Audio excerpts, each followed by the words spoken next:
দর্শক বন্ধুগণ, রাজ্যের চাকরি প্রার্থীদের জন্য এক বিশাল সুখের খবর শোনালেন রাজ্যের নারী ও শিশু কল্যাণ দপ্তরের মন্ত্রী শশী পাঁজা।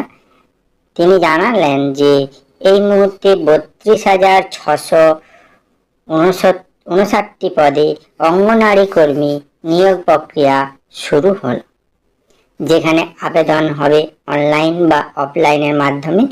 ICDS recruitment 2024।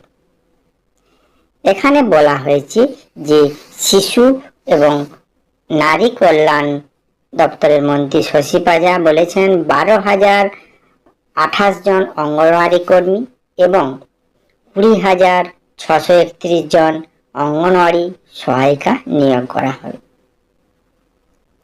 ইতিমধ্যে অনেকগুলি জেলাতে এই নিয়োগ এর বিজ্ঞপ্তি প্রকাশিত হয়েছে। অনলাইন বা অফলাইন প্রক্রিয়ার মাধ্যমে এই আবেদন করা যাবে।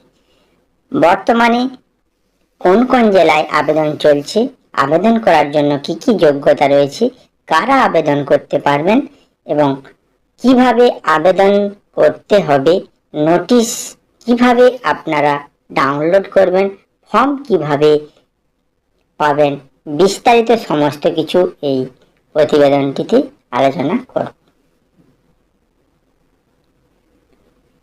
নোটিশ নাম্বার অনুযায়ী জেলার বিভিন্ন আলাদা ভাবে বিজ্ঞপ্তি প্রকাশ হবে। তবে এই মুহূর্তে বেশ কয়েকটি জেলাতে আবেদন প্রক্রিয়া শুরু হয়ে গেছে। যেই জেলাগুলিতে আবেদন প্রক্রিয়া শুরু হয়ে গেছে সেগুলি হলো বাঁকুড়া জেলার জন্য আবেদন প্রক্রিয়া শুরু হয়ে গেছে এবং তার অফিসিয়াল লিংক আমি ডেসক্রিপশন বক্সে দিয়ে দেব। কোচবিহার জেলাতে আবেদন প্রক্রিয়া শুরু হয়ে গেছে, সেই সাথে উত্তর 24 পরগনা জেলাতেও আবেদন প্রক্রিয়া শুরু হয়ে গেছে।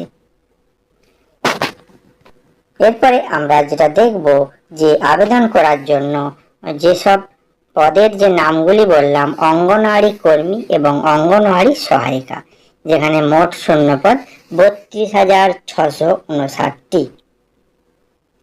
যেখানে বয়স রাখা হয়েছে অঙ্গনওয়াড়ি সহায়িকা পদের জন্য বয়স 18 থেকে 35 এবং অঙ্গনওয়াড়ি কর্মীর ক্ষেত্রেও একই বয়স রাখা হয়েছে 18 থেকে 35 এবং বিভিন্ন ক্যাটাগরির ক্ষেত্রে বয়সের ছাড় তারা পাবেন।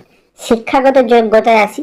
শিক্ষাগত যোগ্যতা অঙ্গনওয়াড়ি কর্মী এবং অঙ্গনওয়াড়ি সহায়িকা দুটি পদের ক্ষেত্রে চাকরির জন্য ন্যূনতম উচ্চ মাধ্যমিক পাস করতে হবে।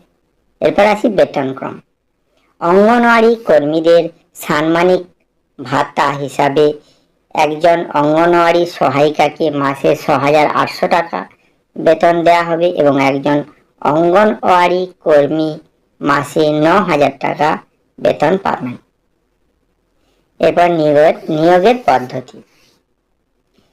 এখানে চাকরি প্রার্থীদের নিয়োগের জন্য প্রথমে হবে লিখিত পরীক্ষা। লিখিত পরীক্ষা 90 নম্বরের হবে এবং লিখিত পরীক্ষায় সফল হলে একটি 10 নম্বরের ইন্টারভিউ বা মৌখিক পরীক্ষা নেওয়া হবে। এখানে অঙ্গনওয়াড়ি কর্মী এবং অঙ্গনওয়াড়ি হেল্পার পদের জন্য যে সিলেবাসটি হলো, সেখানে মাতৃভাষায় প্রবন্ধ অর্থাৎ মাতৃভাষায় রচনা লেখার জন্য 150 শব্দের মধ্যে 15 নম্বর থাকবে।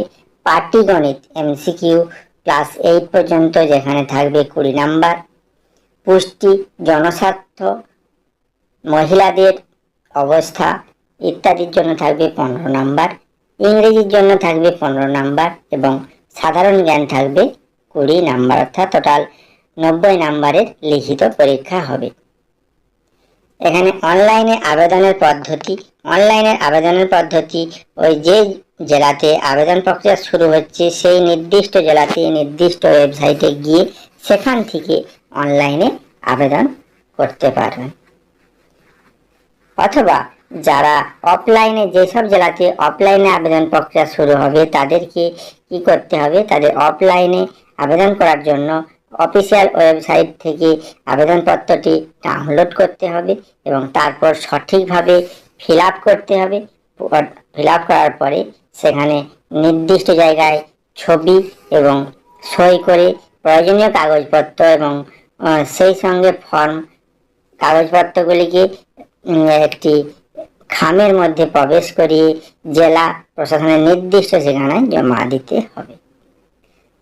তো বন্ধুরা, যারা এই আবেদন করতে ইচ্ছুক, অর্থাৎ অঙ্গনওয়াড়ি কর্মী এবং অঙ্গনওয়াড়ি সহায়িকা পদের জন্য যে সমস্ত কর্মীরা আবেদন করতে ইচ্ছুক বা যে সমস্ত ছেলে মেয়েরা আবেদন করতে ইচ্ছুক, তারা অবশ্যই ওই নির্দিষ্ট জেলা ভিত্তিক আবেদন করে ফেলতে পারবেন। তো আজকের সেই প্রতিবেদনটি যেটা আলোচনা করলাম সেটা অঙ্গনওয়াড়ি সহায়িকা এবং অঙ্গনওয়াড়ি কর্মীদের নিয়োগ সংক্রান্ত, যেখানে সত্যি একটি বিশাল শূন্য পদে নিয়োগ, 32,659টি পদে নিয়োগ প্রক্রিয়া খুব শীঘ্রই শুরু হবে।